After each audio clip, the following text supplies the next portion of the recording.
Just wait, they said. Something big is coming. My name is Erin. I'm 27. I live alone in a small town just outside Denver in a house I renovated with my own hands. I run a small interior design business, not glamorous but steady. Quiet, like most of my life. My family doesn't really call me Erin anymore. When they mention me, if they mention me, it's usually just your sister or her. Sometimes I wonder if I faded or if they blurred me on purpose. So when Mom called 2 weeks before my birthday, I assumed it was a pocket dial. But she spoke first. "Hi, honey. I was just thinking. What day is your birthday this year?" I told her. "June 14th. Same as it's always been." She made a little sound, almost like a giggle. "Well, maybe keep the day open, okay? Don't book anything. Something's in the works." I asked her what kind of something. She just said, "You'll see. It's big." 3 days later, my older brother Zach texted me. "Clear your day. You'll like what's coming. It's about time." Zach doesn't usually text me. Not unless he needs design advice for his condo or a last-minute gift idea for Mom.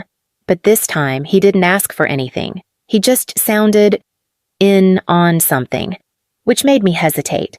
My family doesn't do birthday surprises. Not for me. Not since college, really. After I turned 22, they stopped even trying. There was the year they sent a group text at midnight 2 emojis and no name. The year they told me they'd do something later, and later never came. Still, this felt different. Like they were actually planning something together. And I wanted to believe them.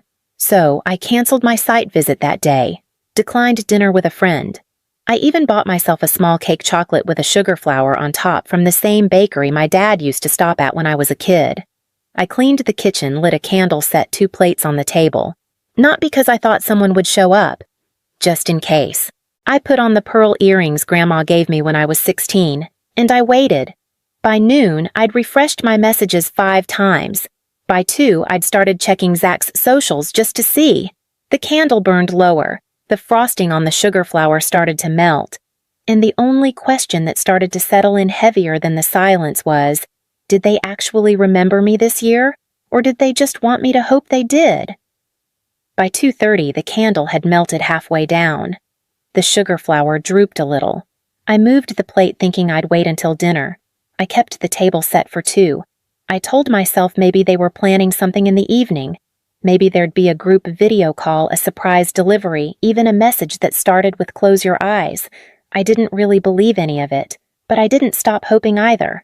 I walked around the house, straightening picture frames, refolding a blanket, picking up a sock that wasn't really out of place. Anything to make the hours pass without looking too directly at them. At 4:15, I checked my phone again. No new messages, no missed calls, no texts from Zach, nothing from Mom.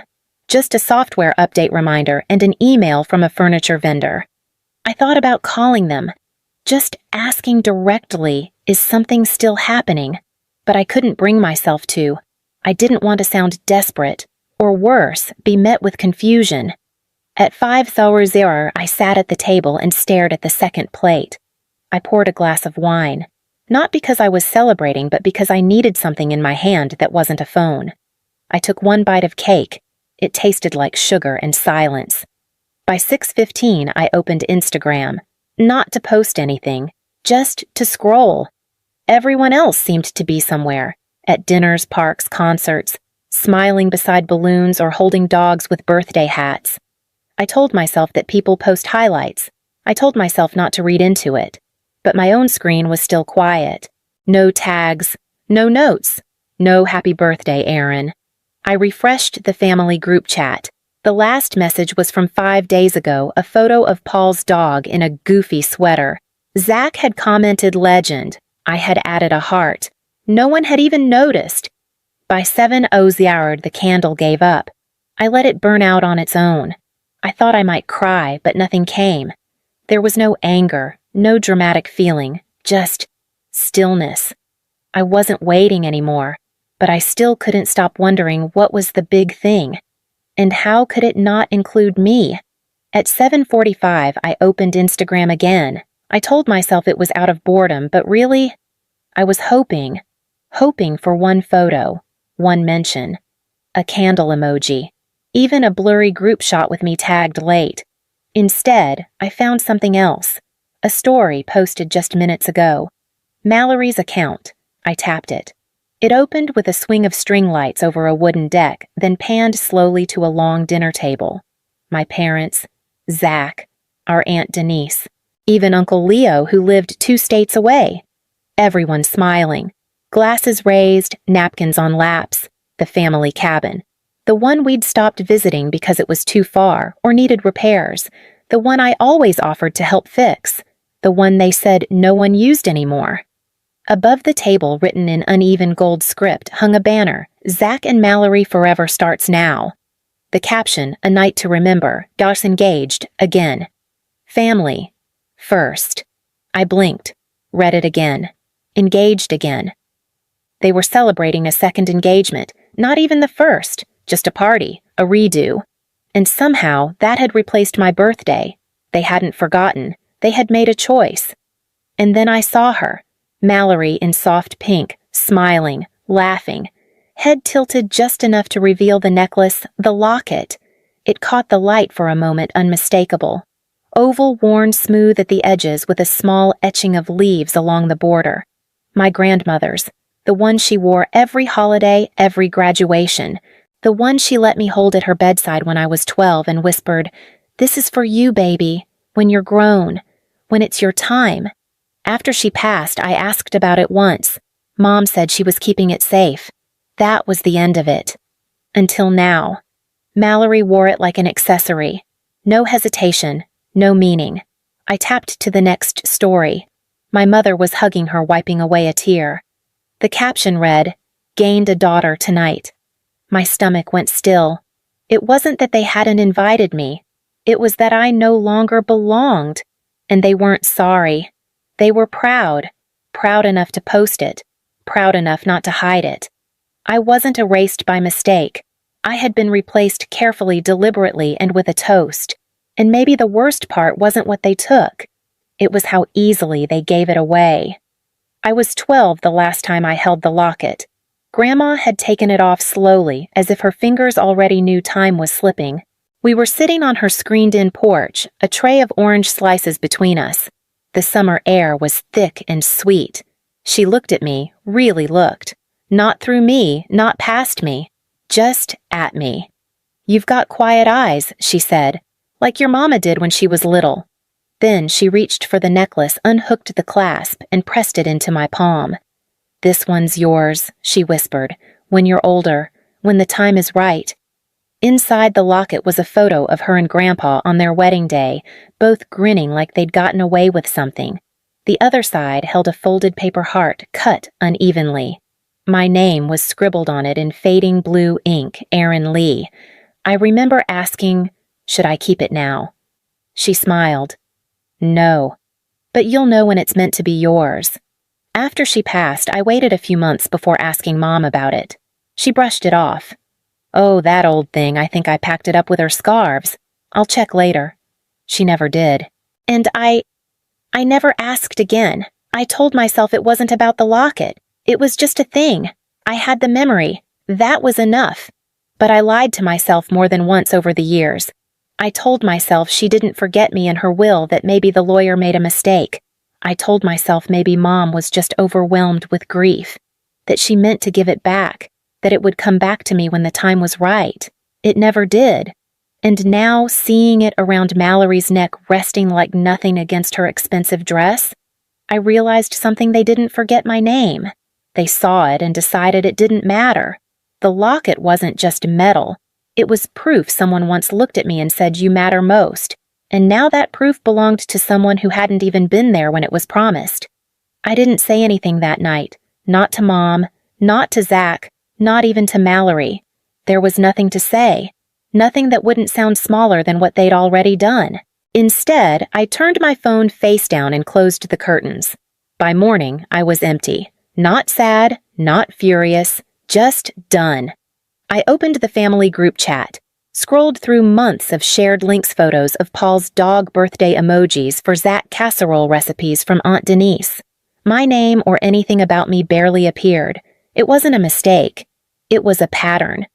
I clicked Leave Group. No message popped up. No are you sure, just gone. Then I went to Instagram. Unfollowed Zach. Unfollowed Mallory. Muted Mom's account not out of spite, but survival. And then I paused. I opened Zach's profile one last time. His story was still up. He'd added something overnight. A short clip Mallory blowing out candles. My father clapping in the background. My mother holding up a wine glass. And Zach's voice saying, "To the only woman who ever made this family feel whole." I replayed that line 3 times. The only woman. So that's what I was now, a placeholder. A silence. A role waiting to be recast. It wasn't just Mom and Dad who let me drift. It was Zach, too. The same brother who once built a Lego bridge with me for 3 straight days. The same Zach who called me after his first breakup, asking if sadness was supposed to feel like hunger. He had said, "Clear your day," and he had used that day to celebrate someone else. No apology, no explanation. Just erasure. I closed the app. That afternoon, I boxed up the last framed photo I had of all 4 of us. It had been taken at the cabin before Mallory, before silence.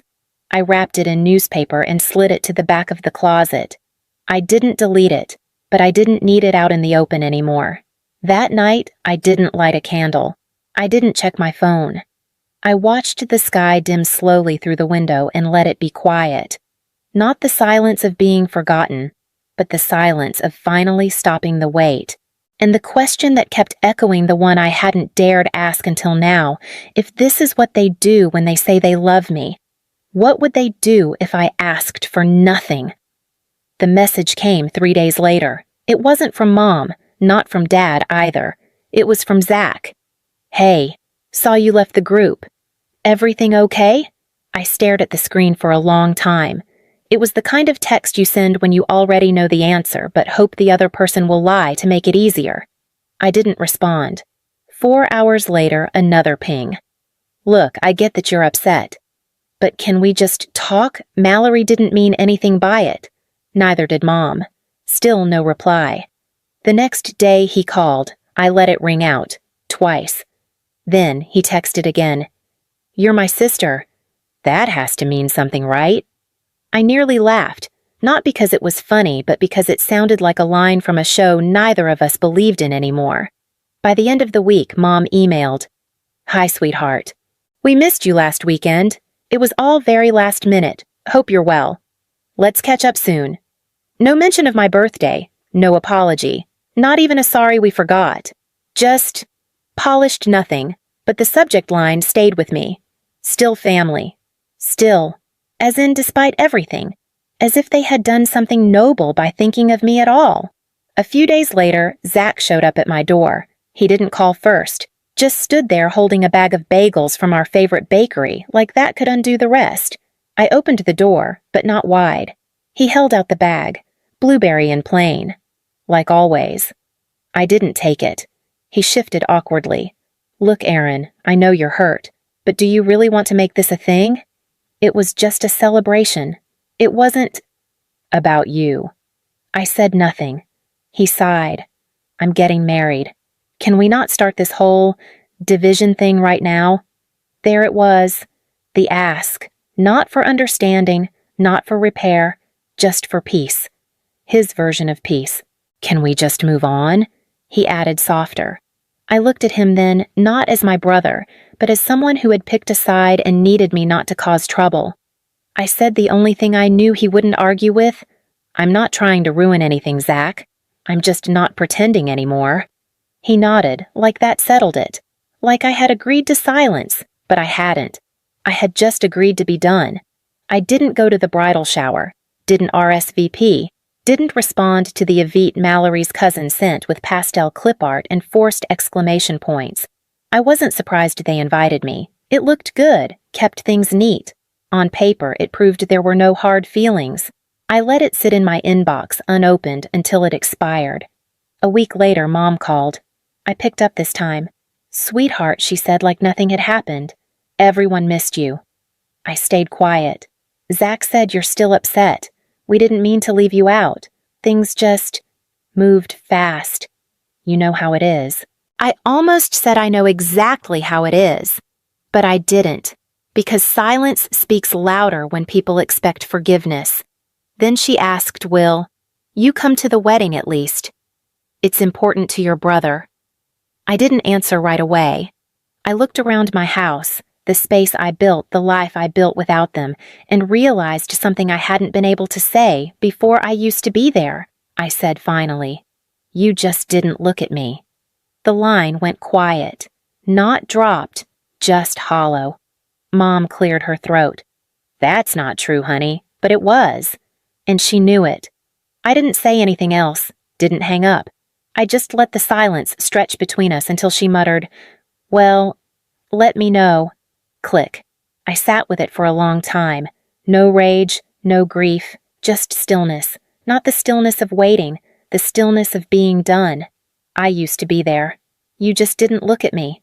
A week before the wedding, I wrapped the locket, not in a gift box, not in tissue paper, just a plain white envelope, the kind used for utility bills or court summons. I slipped the locket inside, still warm from my palm. No note, no card, just the necklace. I walked it to the post office myself. The clerk asked if I wanted tracking. I said no. I addressed it by hand, Mallory Green, C.O. Zachary West. Then I mailed it. No return address, no name. Just the locket going exactly where they thought it belonged now. I didn't need it back. I didn't need them to understand. I only needed it out of my house. That Sunday, I received one final message from Zach. "Did you send this?" I didn't reply. There was nothing left to clarify. That night, I took down the last photo of my family still hanging in the hallway. I replaced it with something I had framed years ago, but never displayed, a simple sketch I made in college. A chair drawn in charcoal sitting slightly off-center in an empty room. One chair. Unoccupied. Still. I hung it straight, stepped back, and looked. A reminder I was there. I stayed at the table long after my seat had been cleared. They wouldn't say my name at the wedding. They wouldn't toast to me in speeches. They might not even notice the envelope arrived. But they'd know. Somewhere deep and wordless, they would know I saw everything. I remembered, and I chose to leave the door open behind me, not so I could come back, but so they'd know I didn't have to. If you ever left quietly just so they'd feel the silence louder, you don't need to explain. Just leave a dot.